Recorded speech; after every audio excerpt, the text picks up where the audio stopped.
After we'd published the app, Akiko and I spent the following few minutes biting our nails in silence. Nothing was happening. There were no ratings or reviews. But then, we started to feel more relaxed, because we realized that throwing ourselves into the fire wasn't that bad after all. We realized days would have to pass before we would get any information about our project and whether it was on the right track or it was doomed to fail. Maybe we didn't have the precise insights about our users, but someone else had plenty to say about our decision.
Texting in a group chat with the person sitting next to you was way too much even for me. I sighed and looked at Akiko, who put her cell phone down with relief. You see? We survived Katsumi's rage and Rokuro's criticism. And got ourselves hypertension. We achieved what we wanted. I hope we'll be seeing some results soon. I wish I was as optimistic as you are. Our talk was interrupted when the bell rang. Are you expecting somebody? Yeah. Soon afterwards, Hiroki walked into the room, obviously in a very good mood. We exchanged a few significant looks before he sat down. Hello! What happened to you two that got you feeling under the weather? It's all because of work. Tell me what's bugging you. Open your heart. We published the app we've been working on. Now we're anxious because we don't know what to expect. We rushed into it. That's why we feel insecure now. Do you want any coffee or tea? No, thank you. I'll gladly accept the offer some other time. I'm headed to work, and I promised my cousin I'd take her to the shopping mall. I'll be ready in a couple of minutes. I need to take the stuff I want to return. You bought clothes without trying them on first. I wonder if she'd still do it if I didn't want to do her that favor every time. Hey, Hiroki, don't get me started on this. Or I'm gonna spend my hard-earned money somewhere else. What's funny, Hiroki? Nothing. They looked cute when they were fighting like that. You're quiet. Shopping will cheer her up. Come with us, it'll be fun. Hiroki will arrange some great discounts for us. Alright, I'm going with you. I wanted to refresh my closet anyway. Great! I'll show you where they have the best prices. You can trust me. Deal. I hope I'll be able to afford it. You deserve some special shopping conditions, just like Akiko. Great. It's just, I don't know what I did to deserve it. It makes me happy. I like to see those smiles on your faces when you see that sale sign. I'm done! Let's go! I'm going with you, Akiko. I'll be watching over you, and I'll make you try every piece of clothing you find on the shelves. Fashion police in action. Stop messing with me! Hiroki was going wherever Akiko and I were going. He didn't find it hard going around the stores with us and carrying our shopping bags. I'm glad you're having fun. In case you're thinking shopping's over now, I left the best for the end. Where are you taking us, Hiroki? Follow me. We're going to the store that has the limited collection of clothes. You're not gonna find that in any other store. I know where that store is! You two go. I'll catch up.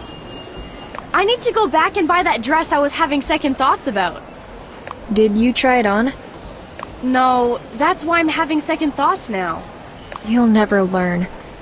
Akiko went away and left me alone with Hiroki. As soon as she disappeared from behind the corner, Hiroki touched me on my back and showed me where we were about to go. I suddenly felt a strong urge to take his hand, but that was impossible because he was carrying a bunch of shopping bags. We went into the store and the manager greeted Hiroki right away. After a short conversation, they shook hands and he directed us to some private department. It was a secluded changing room with a large mirror and snacks prepared in advance. Hiroki sat in one of the chairs and ordered us drinks. Drinks, comfortable furniture, a large mirror, and a beautiful view. Have you even experienced this type of shopping?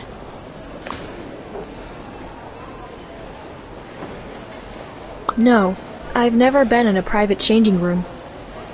I'm glad to be the first one who ever did that for you. The store manager came in and brought several outfits. Hiroki was looking at me out of the corner of his eye while he was sipping his drink and waiting for me to decide. Choose. I can't wait to see how it'll look on you. But that dress is way too expensive. I can't. Please. I told you not to worry about the price. I'll make some arrangements with the manager. I've never had anything like this.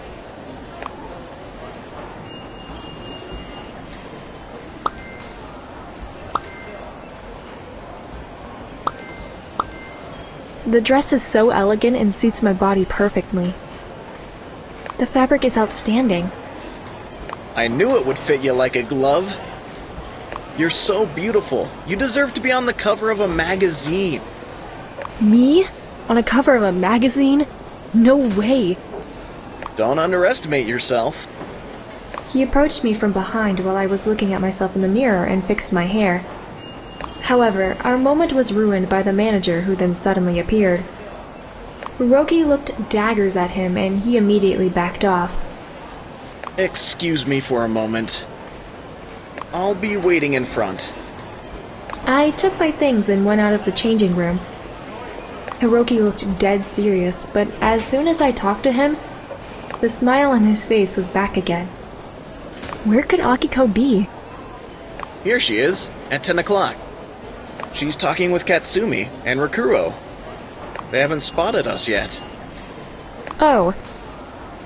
Luckily, Akiko was already saying goodbye to them. I felt relieved when I saw Katsumi and Rakuro going their way.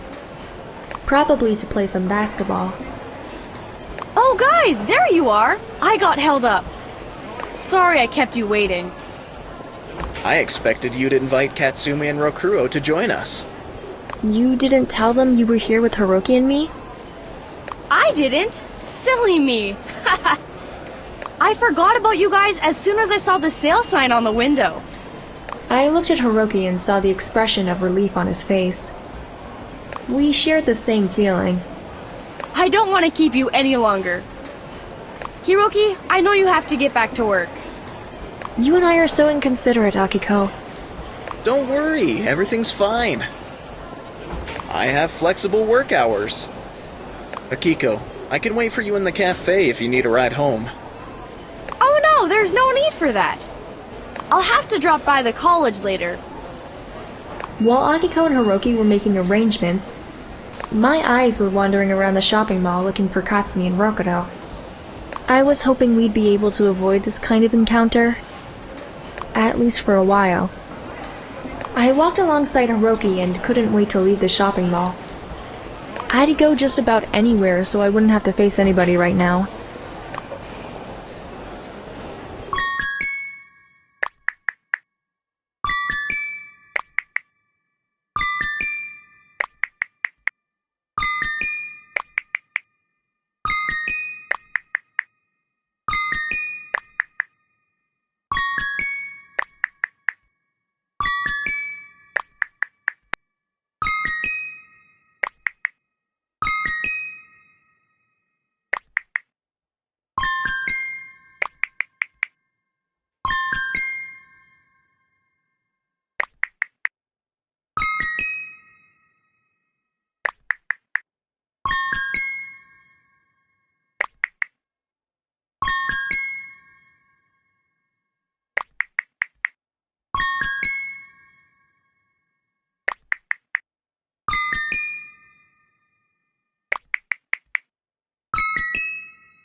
Sometime later.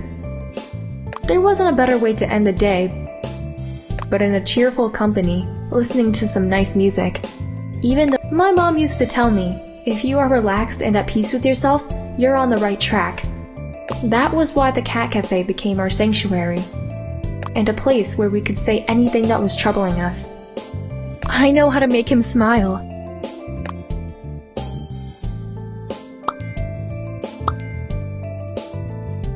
I'll be elegant and cute.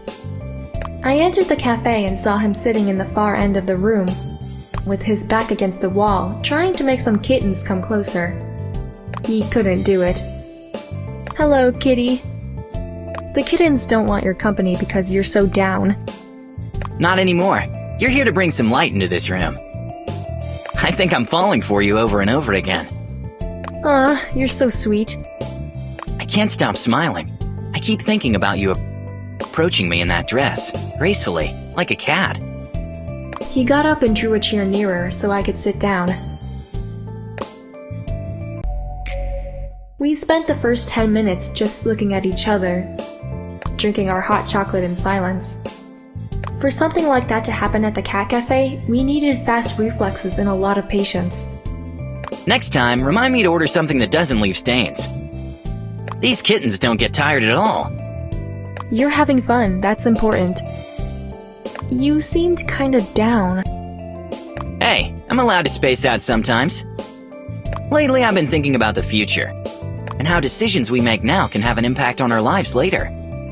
We've stepped into the world of adults. It's completely normal. Do you think about the future? Yes, all the time. Making plans is my obsession. I think I don't know how to enjoy the present and all the things I have. Time passes by so fast.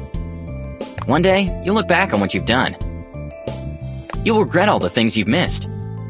Now you're making me worry even more. Why? You're in a rush to achieve some goal in life? Of course, I want to graduate and do the job I'm specializing for. I realized he was asking all those questions because he was trying to make a point. Can I ask you something now? What's up with all the talk about the future? I just wanted to see whether we strive for the same things in life. Oh, fine. Well, even if we don't have the same goals in life, it doesn't mean we can't be together. That's nice to know. I wouldn't like anything standing in our way. At first, I couldn't figure out what he was talking about. But when he squeezed my hand and told me how much I meant to him, I realized he was just afraid of losing me. We're together. That's what matters. And I have you all for myself.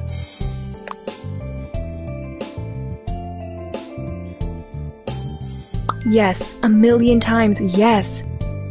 My body and my soul belong to you. Whew, that's such a relief. I started feeling insecure. I was even jealous of other guys around you. I tried hard not to cause a scene a lot of times. I didn't have a clue you were feeling like that. Honey. I realized I was feeling like that because I thought you were my soulmate. My forever. Hearing him say that made me weak in the knees. I hoped he'd get everything off his chest. I hoped he'd suggest we ran away together somewhere. Somewhere where we knew nobody, where we could live a romance novel life. I just needed him to say another sentence to complete the outburst of love. Unfortunately, one cat thought that my leg would make a perfect scratching post, so it dug its claws into it.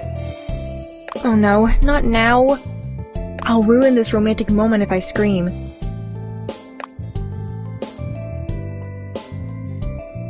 The cat was scratching me the entire time, but I managed to ignore it and focus on the most beautiful eyes in the world. I saw my reflection in them, and I wanted to kiss him. Am I overreacting? Are you feeling the same way I do?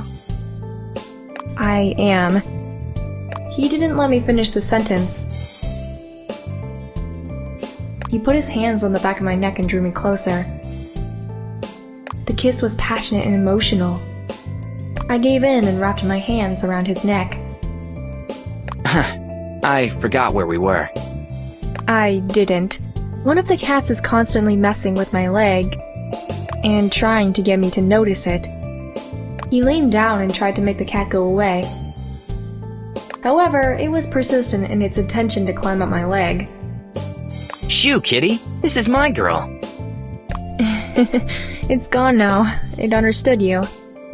I have you for myself once again. I love the way you're kissing me. Tells me we feel and think the same. You're my soulmate. You're mine as well. I felt incredibly comfortable saying that. It had to mean something. Yes, my heart chose the right guy. I feel much better when we talk openly. This cafe has some strange vibe, which got me all sentimental. You might be right. Cats can make you go head over heels for them and forget they have claws. Interesting theory. It was time for us to go. I just wanted to suggest that when Akiko called me. My phone was on vibrate, and it was in my purse on the table. It vibrated and made the glasses shake. At that moment, we were sure that there were no more cats under the table. Yes, Akiko? It's a good thing you picked up. You sound upset. You know that I wouldn't be upset without reason. So leave whatever you're doing and come back to the college immediately. Does it have something to do with Tadaki? Should I bring backup? I'm dead serious. All hell broke loose. What's worse, I think our app is to blame for that. The students are fighting and threatening each other. Oh no, they found out themselves who the people behind the fake accounts were. Yes! I hope they won't find out it was us who started it all. Otherwise, we'll be expelled. Oh no, we can't allow that. Calm down, Akiko, I'm on my way.